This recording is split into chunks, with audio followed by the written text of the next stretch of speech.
chat. Thank you so much. I'm late getting into this, still getting over the playoff loss. Hey, we have a lot of comments that say the same thing there.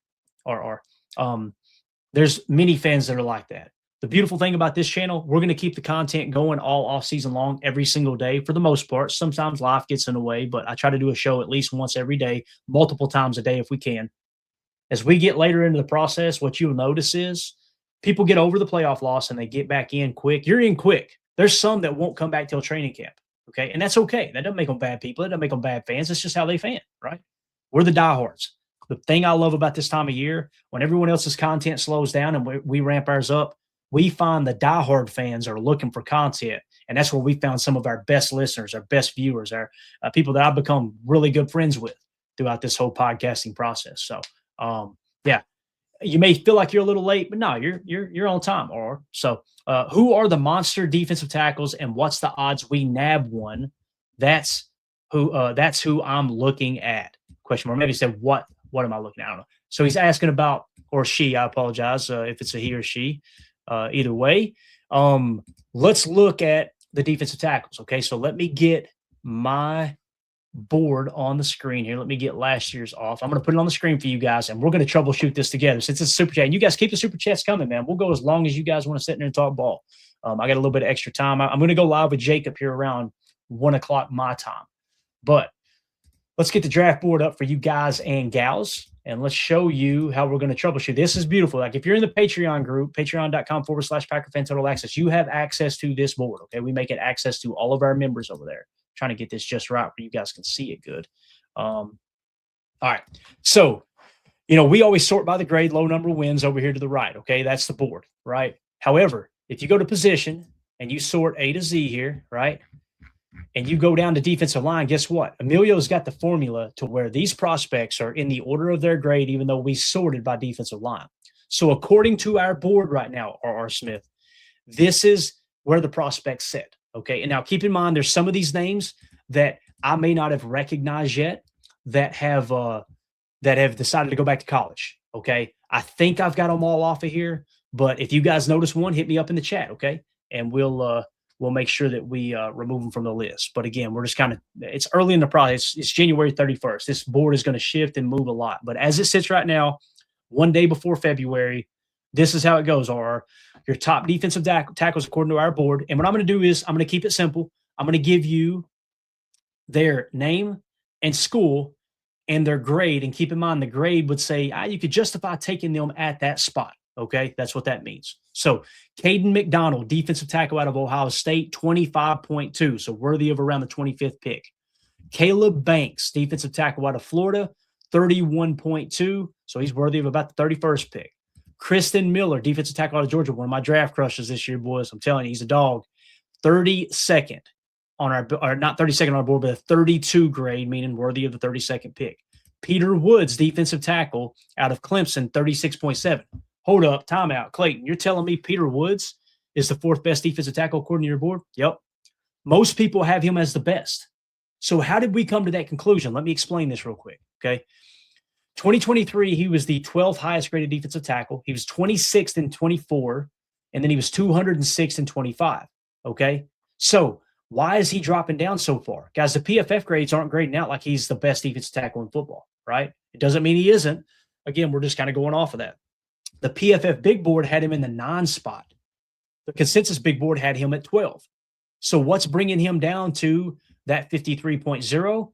It's his PFF grades themselves. So PFF said, he didn't have a great year, but we think he's the 9th best defensive tackle. Somebody make that make sense for me. That's why we include all the information in.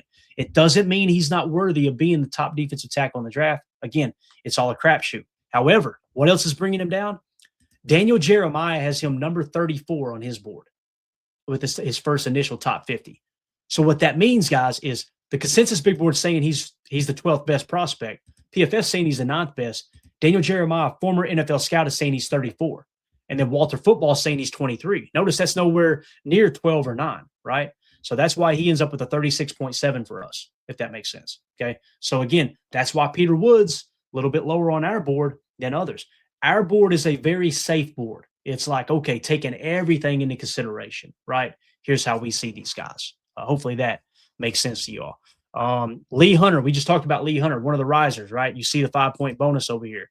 Lee Hunter is a 49.1. I'm telling you, man, if he somehow, some way falls to the Packers at 52, I would not be opposed to taking Lee Hunter. I don't care if he's a nose and not a traditional 3-tech. If he's truly a dominant football player, you'll be able to flex him at 3-tech when you need him in those situations. And the majority of the time, you're going to be in nickel defense anyway, which means you can decide to put him in the A gap, or you can pop him over to 3 if he's versatile enough.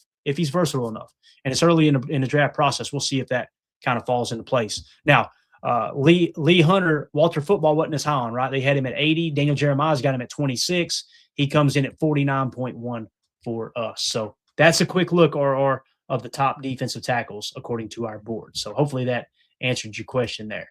And then the last super chat here, Paige and Dr. Crutch, thank you so much. Clayton in charge. Trade up for Jennings, Dunker, go Pat, go. Let's look at Jennings, Dunker real quick, and then we'll get out of here, okay? So let's sort the board by, let me put it back up here. We sorted the board by grade now, okay? So everything's shuffled back around.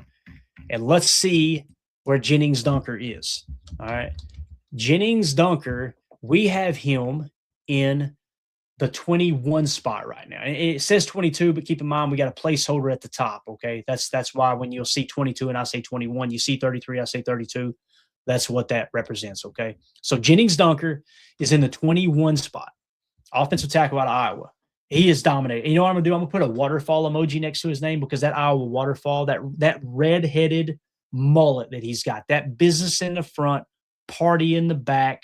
We called them Kentucky waterfalls back home. That's an Iowa waterfall. And I'm telling you, that's the type of guy you want in your trenches, especially if the grades match up, and they do. Jennings Dunker, a 25.8 grade as it sits right now. Now, keep in mind, he was not in Daniel Jeremiah's top 50. He is not on Walter Football's top 100, okay? So this might be a guy that's a late riser. He will most likely get the bonus. I'm not done adding on all the bonuses. I feel like he shined at the Senior Bowl, although Daniel Jeremiah did not mention him. We'll see if he gets a bonus there. But right now, without any of those bonuses, without the Greg Cosell bonus, without Dane Brugler possibly having him higher, he's in the 21 spot.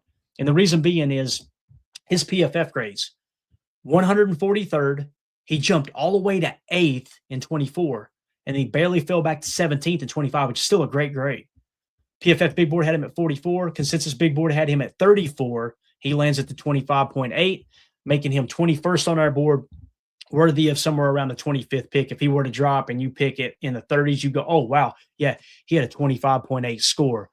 He's in the same tier as Emmanuel McNeil Warren. He is a safety out of Toledo, and Caden McDonald, defensive tackle out of Ohio State, who we just talked about, and Jennings Dunker. Those three are in the same tier there, okay? So if it came time that you were picking, let's say around 20, and all three of those players were there, you go to your cluster buster. You probably go to need. If your top need was a safety, you go with McNeil Warren. If your top need was a defensive tackle, you would go with Caden McDonald. If your top need was offensive tackle, you go with Jennings Dunker, right? If none of those are needs, I would go with tier 1 position of importance, which means defensive tackle or offensive tackle. And now you got to go to your cluster buster. You could probably, your cluster buster would be which one is it may not be a need, but which one's a bigger need, D tackle or offensive tackle. That's how they troubleshoot these. One of my big pet peeves in draft season is when the sports media says, I know that GMs say they only go best player available. They don't draft by need, but boy, they took the best player at need there, didn't they? It's because you've got a cluster of players. They are still being honest by saying you got to stick to the board. That in this case, McNeil Warren has a slightly better grade than Caden McDonald, right? Caden McDonald has a slightly higher grade than Jennings Dunker. However, when you look at it as a whole, they're in the same tier. So, yeah, you're going to go with your position of need out of that tier. You're just not going to reach out of that tier to get another position of need and take a lesser football player, if that makes sense. So the tiers are there to help you determine, okay, they're close enough together that you got pretty much the same grade on them, if that makes sense. So, all right. That's it, guys. The voice is going, and me and Jacob's got to do another live stream here in a little bit, so I'm going to get out of here. Greatly appreciate everybody jumping in the chat. And I know everybody was in here having a great conversation. I was having to focus on the supers. I apologize if I neglected you guys a little bit.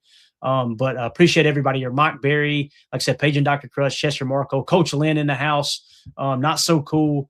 Greatly appreciate everybody swinging through. Romero Hill in here. Good to see you, buddy.